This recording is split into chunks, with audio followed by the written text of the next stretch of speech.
Le doigt claquant, ou ligamentite sténosante, également connue sous le nom de maladie de Noth, est une affection caractérisée par le blocage d'un doigt, plus rarement le gros orteil, en position fléchie. Ce blocage s'accompagne d'un claquement caractéristique lors du redressement. Il est dû à une inflammation et un épaississement du tendon fléchisseur du doigt, ainsi qu'à un rétrécissement du canal carpien. Le tendon se bloque alors dans cet espace étroit et ne se libère qu'avec un effort.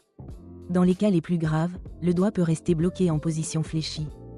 La cause exacte du doigt claquant n'est pas toujours connue, mais elle est souvent associée à des mouvements répétitifs de la main et des doigts, notamment lors de la préhension ou du port de charges lourdes. De ce fait, cette affection est souvent une pathologie professionnelle.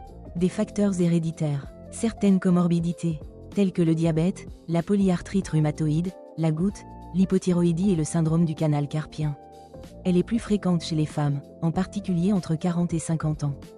Le traitement de la maladie de Noth dépend de la gravité des symptômes et peut être conservateur ou chirurgical. Traitement conservateur, il s'agit de la première étape, surtout pour les symptômes légers à modérés. Repos et adaptation des activités. Éviter les activités qui augmentent la douleur, comme le serrement excessif des doigts, les mouvements répétitifs ou une tension statique prolongée sur les doigts.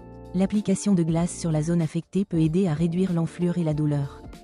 Des anti-inflammatoires non stéroïdiens peuvent être prescrits pour réduire l'inflammation et la douleur. Le port d'une attelle ou d'une orthèse, surtout la nuit, permet de maintenir le doigt en position verticale, réduisant ainsi la pression sur le tendon et lui permettant de se reposer et de guérir. Des exercices d'étirement et de renforcement spécifiques peuvent contribuer à améliorer la mobilité et la fonction du doigt. Des injections de corticostéroïdes sont utilisées pour réduire l'inflammation et l'enflure. De nombreux patients ressentent un soulagement significatif après une ou deux injections, bien que les symptômes puissent réapparaître. Si les traitements conservateurs échouent ou si les symptômes sont graves, une intervention chirurgicale peut être recommandée. Sous anesthésie locale, le chirurgien pratique une petite incision à la base du doigt atteint et dissèque le ligament annulaire épaissi. Le tendon peut ainsi glisser librement.